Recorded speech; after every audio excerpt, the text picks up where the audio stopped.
indígenas.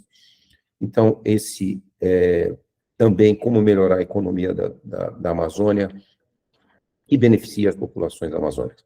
Essa é a bioeconomia da sociobiodiversidade que temos que valorizar também os conhecimentos dos povos indígenas e comunidades locais, mas também e principalmente com a agregação de valor a produtos da floresta via industrialização. Nós temos agora políticas no governo brasileiro, principalmente no governo federal, mas também de governos dos estados amazônicos, como o Pará, de acelerar essa neoindustrialização. Vamos realmente mostrar que a qualidade de vida de toda a população melhora muito com a industrialização.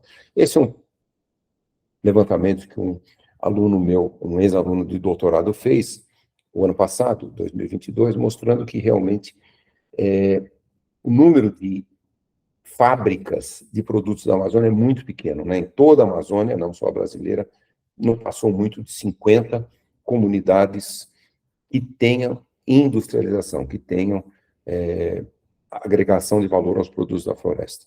Um pouco mais desenvolvida do cacau, mas é muito, realmente, valor, muito pouco, né? Nós vamos dizer, 6,5 milhões de quilômetros quadrados, nós não temos muito mais do que 50 fábricas de agregação de valor aos produtos da biodiversidade. Então, é um pouco essa ideia dessa nova bioeconomia de floresta em pé, rios fluindo para toda a Amazônia, biofábricas distribuídas em todo o território, rural, mas também urbano.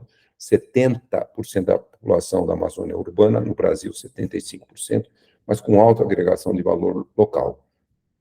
Como fazer isso? Sociobiodiversidade, mais as populações amazônicas, conhecimentos tradicionais, mais conhecimentos científicos, gerando inovadoras tecnologias. Essa é a terceira via do projeto que nós chamamos Amazônia 4.0, instrumentalizando cadeias produtivas amazônicas de produtos e serviços baseados na biodiversidade, com recursos da indústria 4.0 e distribuição equitativa de benefícios socioeconômicos. Então, nós temos 3 componentes no Amazônia 4.0 para essa biodiversidade, criatividade e tecnologia: o Instituto de Tecnologia da Amazônia, a Amazônia Rainforest Business School e Laboratórios Criativos da Amazônia. Muito rapidamente eu vou passar aqui. Os laboratórios criativos, como realmente vencer esse desafio, uma bioeconomia com a indústria 4.0, capacitando. Laboratórios criativos são maneiras de capacitar comunidades amazônicas para agregar valor a vários produtos da floresta. Então, nós já estamos com o primeiro laboratório agora, que nós vamos, em breve, começar o primeiro exercício de capacitação, lá no estado do Pará. 4 comunidades vão ser capacitadas. Uma uma comunidade na reserva, que chama Resex Tapajós Arapiuns, a maior Resex, ali próximo de Santarém. A segunda, a comunidade de mulheres produtoras de cupuaçu. Cupuaçu muito, como nós sabemos, primo, muito próximo do cacau, dá para fazer um belíssimo chocolate cupuaçu, cupulate, mas também da polpa do cupuaçu, inúmeros produtos alimentícios e outros produtos. E outra comunidade perto de Belém, quilombola produtora de cacau, e também ribeirinhos do Rio Acará, produtores de cacau. Então, essas são as comunidades que vão receber essa capacitação. Aqui está o desenho aí, o laboratório como ele o laboratório móvel, ele funciona com todo o sistema, toda essa biofábrica funciona com energia solar, e é isso, uma biofábrica 4.0, né, como criar um chocolate de altíssima qualidade, com grande agregação de valor. Só para lhes dar uma ideia, o mínimo de agregação de valor que você tem, quando você tem 1 quilo de sementes de cacau para fazer chocolate, você tem um fator de 10 a 20 de quando você produz um chocolate de alta qualidade. E o que nós começamos a desenvolver agora é o Instituto de Tecnologia da Amazônia, um estudo de viabilidade, de como criar um instituto padrão do MIT, nosso parceiro aqui nesse projeto é o MIT, um pouco como trazer parcerias público-privadas para um instituto pan-amazônico, para a inclusão social, conservação ambiental, educação, mudanças climáticas, combater mudanças climáticas e gerar essa nova bioeconomia. É um pouco o embasamento, é o conhecimento da natureza amazônica com base na ciência e tecnologia, como caminho para o desenvolvimento socioeconômico sustentável e a conservação ambiental. Desafio de valorizar o conhecimento dos povos indígenas e comunidades locais no desenvolvimento de uma inovadora bioeconomia de floresta em pé e rios fluindo. A visão, né, ser referência global da inovação tecnológica por meio de uso das informações contidas na floresta amazônica, com sua gigantesca diversidade em ecossistemas terrestres e aquáticos, e o objetivo, transformar conhecimentos científicos e os conhecimentos dos povos indígenas e comunidades locais, inovações tecnológicas, como eu já mostrei para vocês, por meio da formação de redes em parceria com autores locais, para a inclusão social, desenvolvimento econômico, conservação da floresta e do ambiente aquático da Amazônia. Então, essa é a ideia de criar esse AMIT, como nós chamamos, AMIT.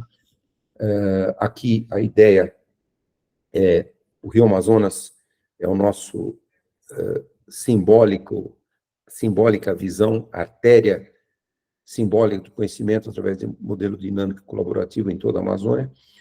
5 áreas temáticas importantes, sempre com valorização do conhecimento dos povos indígenas e comunidades locais: águas da Amazônia, infraestrutura sustentável. A infraestrutura é um enorme desafio. 95% dos desmatamentos acontecem em 5,5 quilômetros ao lado de cada estrada. Nós temos milhões de quilômetros de estradas ilegais na Amazônia. Outra é paisagens alteradas, como eu falei, 2 milhões de quilômetros quadrados de áreas desmatadas e degradadas, como restaurar, como criar sistemas agroflorestais, o enorme potencial de florestas e sociobiodiversidade, e também a Amazônia urbana.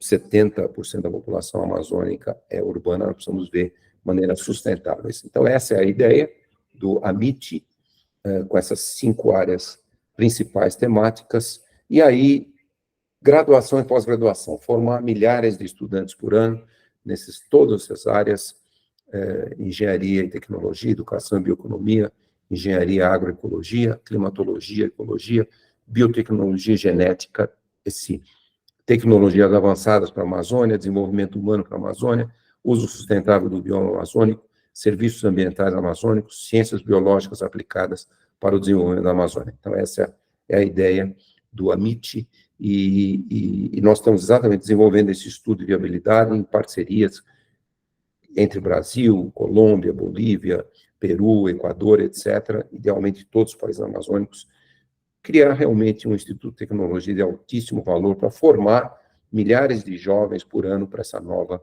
bioeconomia de floresta em pé e rios fluindo. E aqui eu vou terminar só com algumas considerações finais, olhando para frente, qual a real vantagem dos países como o nosso, né, que tem a maior biodiversidade do planeta. Olha, a biodiversidade da Mata Atlântica aí, que pega uma boa parte do Rio Grande do Sul, é enorme. Por quilômetro quadrado é tão grande quanto a da Amazônia. Os Pampas é um sistema mais biodiverso do mundo desse sistema ecológico.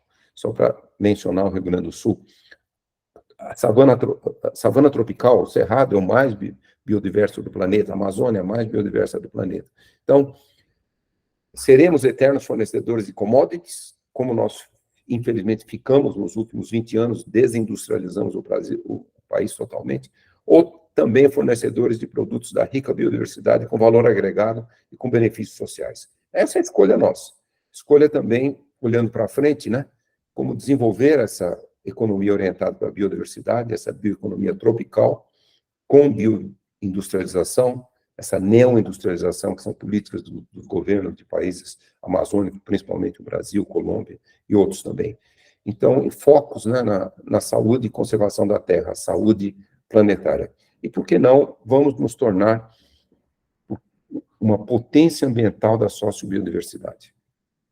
E, para isso, para essa visão, nós temos que preservar 60% a 70% de proteção total da floresta amazônica, 15% a 20% no máximo para esses sistemas sustentáveis, os sistemas agroflorestais sustentáveis, para essa nova bioeconomia, e no máximo 10%, 15% uma agricultura regenerativa, pecuária regenerativa, mineração e infraestrutura urbana sustentáveis. Então, esse é o desenho que nós temos que implantar na Amazônia com enorme sucesso. Isso vai tornar a economia dos países amazônicos muito mais produtiva, muito mais sustentável e beneficie toda a população dos países amazônicos. Então, essa é um pouco a ideia, necessidade urgente desse novo paradigma, né?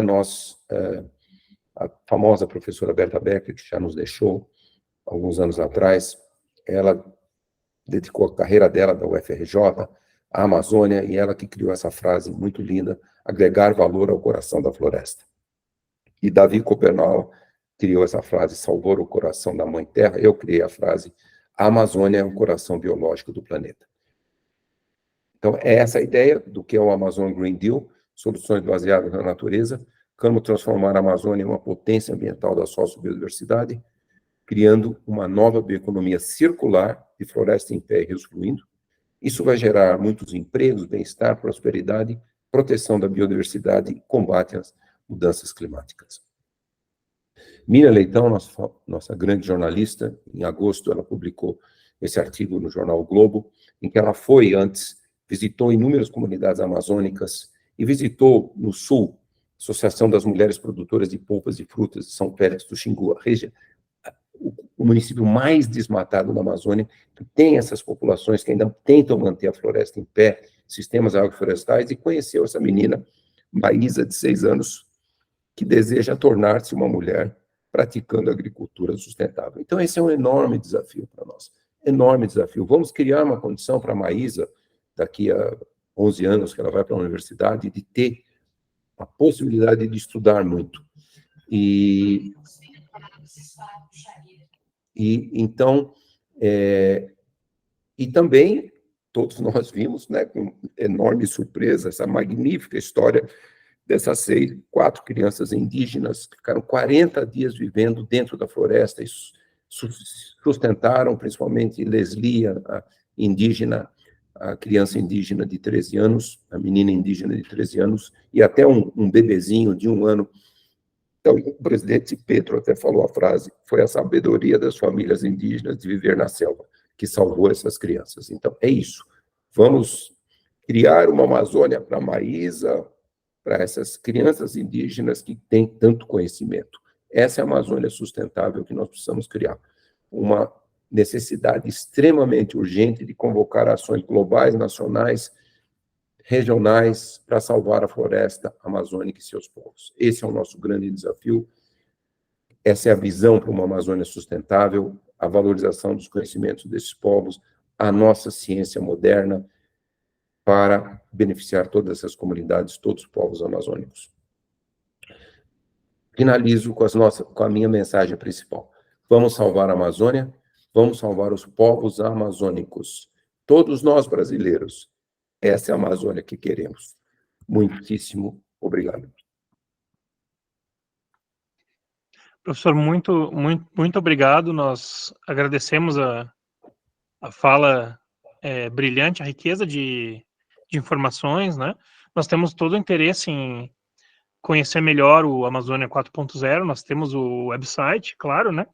Mas se pudermos, enfim, obter informações adicionais, materiais, enfim, tudo isso nos interessa, né? E nós ficamos muito agradecidos por essa fala. Se eu puder perguntar, assim, na verdade, pedir para o senhor falar um pouco mais sobre o ponto de vista dos obstáculos, assim, que nós temos para isso. Na sua visão, eles seriam mais culturais, por exemplo, essa ideia que nós temos ainda de que desenvolvimento e sustentabilidade são vetores inversamente proporcionais, né?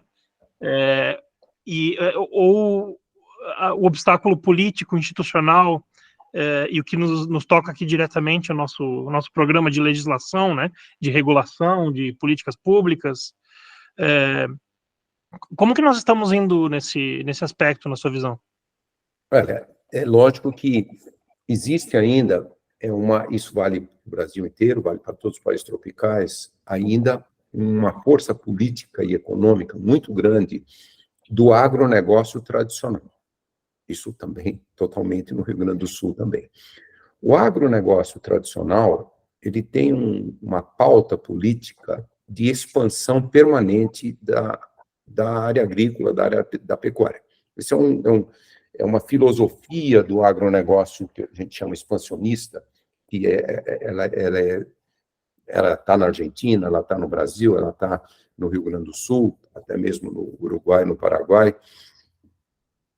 E isso aí é uma visão filosófica do agronegócio que existe há séculos, mas ela já deixou de existir muito nos países mais desenvolvidos. Quando a gente olha Estados Unidos, Europa, Japão, China, até a China, a área total de agricultura vem diminuindo há muito tempo, a produção agrícola aumenta. Então, é uma nova visão. É uma visão que você pode utilizar a ciência agrícola muito moderna, cada vez mais moderna, para aumentar a produção, para alimentar os 8 bilhões de habitantes do mundo. Você precisa de toda essa área em agricultura? Não. A cada vez mais agora está se expandindo muito a chamada agricultura urbana e periurbana.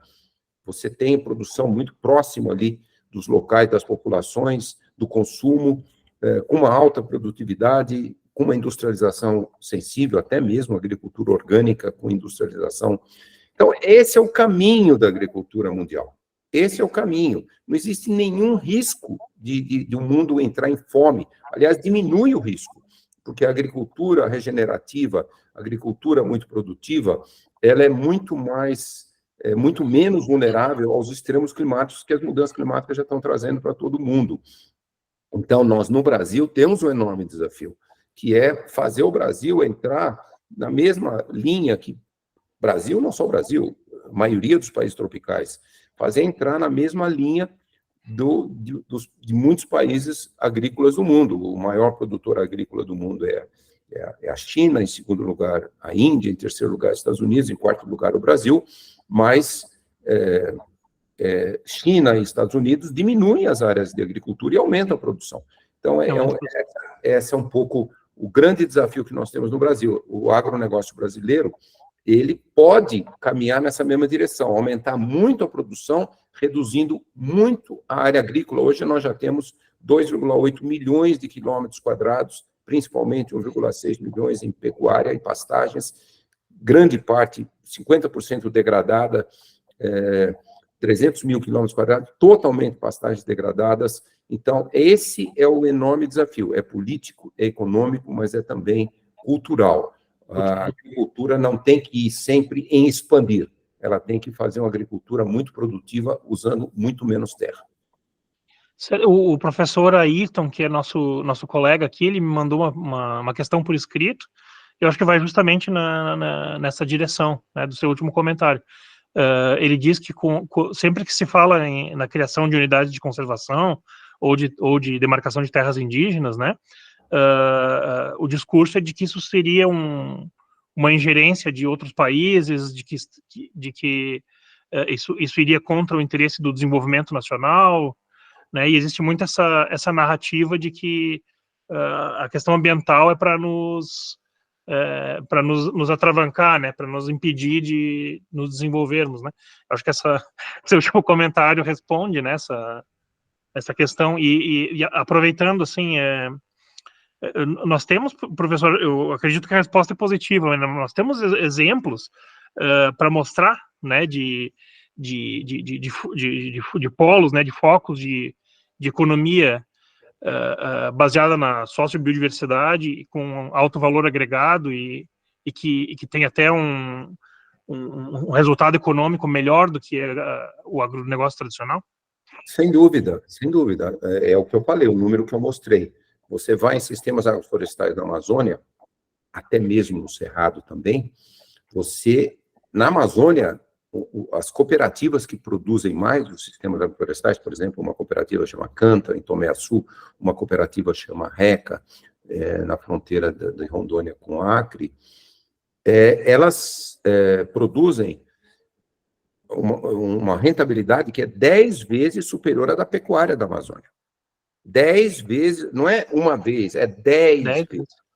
Então, não tem nem dúvida sobre isso, nem dúvida. Na Amazônia não tem nenhuma dúvida. Mas mesmo dentro da agricultura agropecuária tradicional, quando você tem sistemas integrados, lavoura, pecuária, floresta, que é a pecuária regenerativa, elas são 2 a 4 vezes mais produtivas que a média da pecuária brasileira.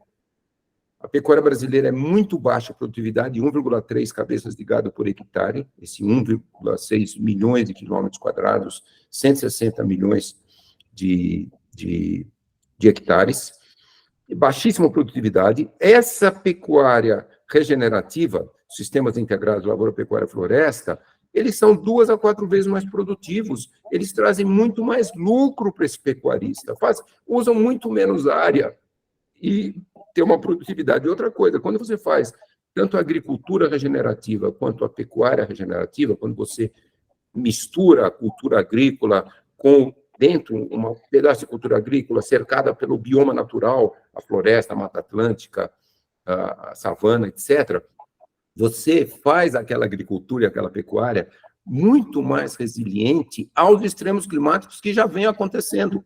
Diminui a temperatura máxima, evita a erosão, quando as chuvas muito intensas, que já acontece cada vez mais, você diminui a erosão, você protege, você cria muito mais polinizadores para a produção da agricultura. Então, quer dizer, isso aí é toda a ciência, a Embrapa, universidades têm mostrado isso com total certeza, já não existe dúvida nenhuma.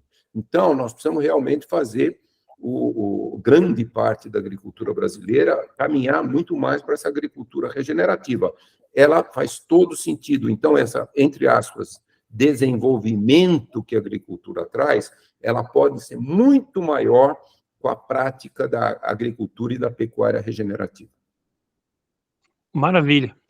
A pergunta foi retórica, né, professor? Foi só para lhe ouvir um pouco mais, porque realmente o nosso obstáculo muitas vezes é esse discurso pouco embasado, né? E o senhor traz para a gente aqui esse embasamento científico que nós precisamos para apresentar essa questão, né? Para fazer a discussão normativa e institucional e política, né? Com esse embasamento. A professora Daniele Mamed, aqui no chat, ela diz que quando falamos em crise ecológica, normalmente nós saímos desesperançosos, né? Mas a fala do professor Carlos Nobre nos traz esperança ao focar nas possibilidades, né? É verdade, quer dizer, a gente não tem... Nós temos... podemos reunir em torno dessa bandeira, né? Todos os pensamentos divergentes, porque é uma solução econômica, é uma solução política para o Brasil, né? Se abre para o internacionalismo na medida em que a gente entra num sistema de cooperação internacional para a proteção do meio ambiente, combate às mudanças climáticas, ao mesmo tempo dá conta de uma visão nacionalista que pensa o futuro do Brasil, né? Então, acho que é o nosso caminho, né? Não há dúvida nenhuma. Eu vou passar para a Caroline. Você está por aí, Carol? Para ver se tem mais alguma questão para fazer para o professor. Sim, estou aqui, claro. Então, eu acredito que a gente não tem mais nenhuma questão aqui no chat. Nós temos muitas manifestações, né? E de forma muito justa, porque esse embasamento científico que o senhor trouxe, professor, e também essas questões mais práticas que ficam fácil de visualizar, realmente a importância dos saberes ambientais, né? E então a gente fica, eu particularmente fico muito grata por tudo que o senhor trouxe aqui, essa questão das mudanças climáticas também, né? Eu queria te perguntar algo que me passou, já que não temos nenhuma pergunta, vou aproveitar o tempo, né? Algo que me passou enquanto o senhor falava. Tá, eu vou passar logo em seguida, eu vou fazer a pergunta e passo para o Matheus também fazer a pergunta dele, daí o senhor se manifesta uma vez só. E também que eu vou perguntar algo simples. Essa questão dos limites planetários, né? Porque eu tenho um artigo aqui que comenta que teve, inclusive, limite planetário que já foi ultrapassado, que já passou dessa questão do ponto crítico, né? Como estariam as mudanças climáticas. E eu até anotei aqui qual que seria o limite, e eu ia perguntar para o senhor sobre a interferência de um limite em outro, né? Porque ultrapassar um limite planetário, como a questão da biodiversidade e tal, influencia diretamente nessa questão de acelerar, de repente, essa questão do avanço das mudanças climáticas, né? Enfim, é algo bem simples, me passou antes. Eu vou passar para o Matheus. Matheus, pode abrir o microfone. E o vídeo também. Tudo bem? Eu sou o Matheus. A gente vem estudando aqui no nosso grupo de estudos do Direito Ambiental Crítico a bioeconomia. Então, a gente viu os teus vídeos lá na USP Talks. Estamos estudando também um pouquinho daquele livro do Jorge Caldeira, e chama bastante atenção aquele mapa que ele trabalha sobre a produtividade primária bruta do nosso território. Então, a minha pergunta seria se o Brasil já se colocou como uma liderança entre os países da América Latina, quando se fala em bioeconomia, levando em conta as políticas públicas e outras iniciativas, assim, nessa comparação entre Colômbia, entre Equador, por exemplo, como o Brasil está colocado nesse sistema? Não, deixa eu responder as duas perguntas. Primeiro, Caroline, sem dúvida, olha, todos os pontos de não retorno, os tipping elements, os limites planetários, eles estão interconectados. Eu dei o exemplo de como o derretimento da geleira da Groenlândia com a corrente meridional de revolvimento do Atlântico estão relacionadas com a frequência muito maior de secas na Amazônia, também o El Niño mais forte, e isso tudo correlacionado com o desmatamento da Amazônia, que reduz a reciclagem de água. Então, tudo está interconectado. Aí, se o ponto de não retorno da Amazônia explodir, passar, eu não falei esse número, mas devia ter falado, a Amazônia vai emitir mais de 250 bilhões de toneladas de carbono, se ela se converter nesse ecossistema degradado. Isso em 30 a 50 anos. Olha, se isso acontecer, mais outro ponto de não retorno, que o derretimento do chamado permafrost, né, que é aqueles biomas, solos congelados por milhões e milhões de anos lá no norte do Canadá, Alasca e Sibéria, ali nós temos, ali nós vamos perder 100 a 150 bilhões. Então, passando esses dois pontos de não retorno, 150 mais 250, 400 bilhões. Olha, para ficar abaixo de 1,5 grau, o máximo que nós podemos emitir, 50% de probabilidade de ficar abaixo de 1,5 grau, nós temos que emitir no máximo 400 bilhões de toneladas de gás carbônico e depois passar a remover pelo menos 5 bilhões por ano para sempre. Olha, só a Amazônia e o permafrost não deixariam a gente atingir 1,5 grau, nós vamos passar de 2,5, 3 graus. Então, é só para dizer o que você falou. Matheus, deixa eu ver se eu lembro a sua pergunta. A questão da posição se o Brasil pode se colocar como uma liderança na América do Sul. O Brasil, atualmente, felizmente e finalmente, nesse governo, e pelo menos em alguns governos estaduais, o governo do estado do Pará está lançando várias políticas de proteção da floresta, restauração florestal, industrialização, o governo federal também.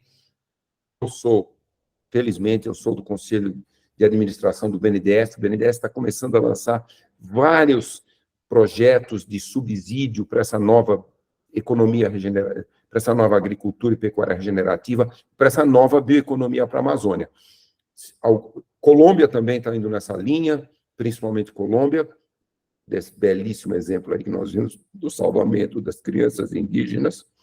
E, então, quer dizer, a valorização do conhecimento dos povos indígenas está começando a atingir um padrão mundial, isso é muito importante, a gente sempre desprezou em todas as Américas e aqui no Brasil, na América Latina como um todo, o conhecimento dos povos indígenas. Então, tudo isso são sinais muito positivos, é o que eu falei, os países amazônicos podem se tornar as primeiras potências ambientais da sociobiodiversidade do planeta. Isso com um enorme valor socioeconômico. Vamos fazer a biodiversidade ser um valor socioeconômico. Hoje, se a gente olha o PIB brasileiro, o quanto que é do PIB brasileiro vem dos produtos da nossa biodiversidade? 0,2%. A cadeia da carne é 7% do nosso PIB.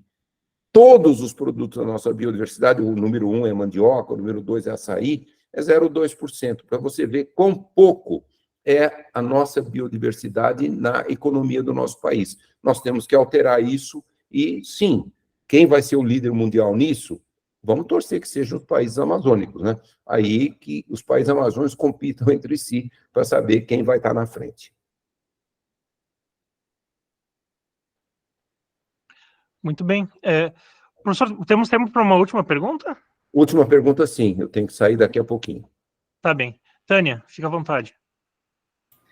Bom dia, professor. Obrigada pela palestra, excelente. A sua fala, ela expressa exatamente o que se precisa fazer, mas eu percebo que existe uma distância, infelizmente, muito grande dessa descrição que o senhor falou sobre as possibilidades, sobre a ciência ambiental no Brasil, as possibilidades que tem, e a população. O senhor apontou a questão cultural. A questão cultural muito pouco é feita. Existe como se fosse dois Brasis. O senhor percebe alguma aproximação desses dois mundos? Olha, eu percebo sim, eu percebo uma aproximação, e o maior desafio, um pouco cultural, político, é, de fato, democrático, né? Quando há muito e muito tempo, por exemplo, o Brasil sempre está entre os 3 países que a população é mais preocupada com as mudanças climáticas. Nós somos mais preocupados que os norte-americanos, que os europeus, que os chineses, que os japoneses. Nós somos entre os 3 países do mundo. Mas nós somos historicamente, o quarto maior emissor, hoje o 5º maior emissor de gás de efeito estufa, e tivemos um enorme aumento das emissões nos últimos anos. Então, parece que a vontade do povo brasileiro, ela não repercute nas políticas públicas e nas ações de todo o setor privado, principalmente o setor do agronegócio. Todas as pesquisas de opinião mostram que acima de 90% dos brasileiros querem proteger os biomas, principalmente a Amazônia.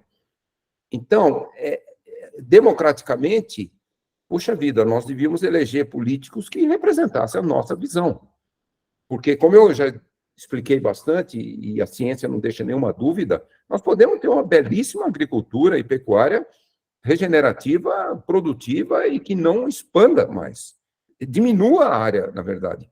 O Brasil pode ser o país com o maior projeto de restauração florestal, como eu falei, 16 a 25 bilhões de dólares pode ser a remuneração dos créditos de carbono de grandes projetos de restauração florestal. Tudo isso é possível. Então, tem sim um enorme desafio que eu considero, além do aspecto cultural do agronegócio querer se expandir para sempre. Não todo o agronegócio, não. Hoje a gente já tem muito do agronegócio que percebe que a agricultura e a pecuária regenerativa, esse é o caminho. Mas ainda tem uma grande força política do agronegócio, quando a gente vê, por exemplo, na Câmara dos Deputados, 300 deputados representam a visão desse agronegócio expansionista. Então, esse é um pouco o desequilíbrio democrático. Essas pessoas não representam a vontade da população brasileira, que quer combater a emergência climática, que quer proteger todos os nossos biomas. Então, esse eu considero um enorme desafio. Nós, como brasileiros, nós precisamos implementar muito mais uma democracia efetiva no Brasil. Muito bem, então eu vou mais uma vez agradecer, professor, foi brilhante, assim, nós gostaríamos de ficar discutindo por 3 horas, né? Sei que a sua agenda é curta e a gente espera, né, que no futuro possamos contar contigo novamente numa outra situação, né, para continuar discutindo esses temas, porque para nós é muito importante.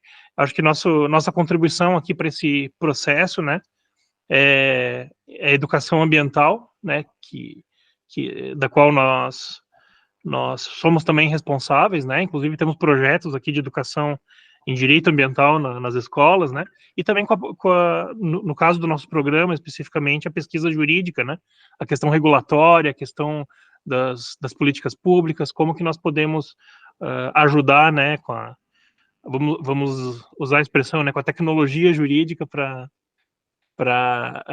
contribuir com essa transição, né, para uma economia sustentável, né, proteção do meio ambiente, manter a floresta em pé, valorizar a cultura, os saberes tradicionais e, ao mesmo tempo, o desenvolvimento econômico do Brasil. O professor quer se despedir? Não, eu só quero dizer muito obrigado pela oportunidade de conversar com vocês e também nem preciso dizer da importância dos sistemas universitários, né? Nós temos que realmente formar milhares e milhares de estudantes que vão direcionar o Brasil para a sustentabilidade. Então, parabéns pela iniciativa do projeto de vocês e contem comigo. Vou passar para você também os dados, as informações, as brochuras, o site do Amazônia 4.0 e contem conosco e eu conto muito com vocês, com as universidades brasileiras, para a gente liderar isso que eu falei. Seria o meu sonho que o Brasil se tornasse a primeira potência ambiental da sociobiodiversidade. Dependemos essencialmente das universidades. Muitíssimo obrigado. Obrigado, e conte conosco. Carol, pode encerrar. Na realidade, eu fiquei aqui muito feliz dessa última parte também, porque o professor também sabe a importância que a universidade tem para mim, e como eu sempre falo, essa questão da gente compartilhar conhecimento e da atuação da universidade, de nós como pesquisadores, quem está produzindo conhecimento, quem está pesquisando, se inserir na sociedade, né, e atuarmos e de forma prática, de forma que a gente possa ver resultados. É o nosso sonho também, professor, compartilhamos desse sonho. Pode ter certeza. Estamos nos esforçando trabalhando muito, muito forte para isso, né? A gente estamos com muitos pesquisadores, muitas pesquisas aqui maravilhosas e, enfim, contribuindo junto com o senhor e aprendendo agora com o senhor sobre o tema. Muitíssimo obrigado. Um abraço a todos e a todas. Um abraço a todos. Encerramos nosso café com pesquisa, então, pessoal.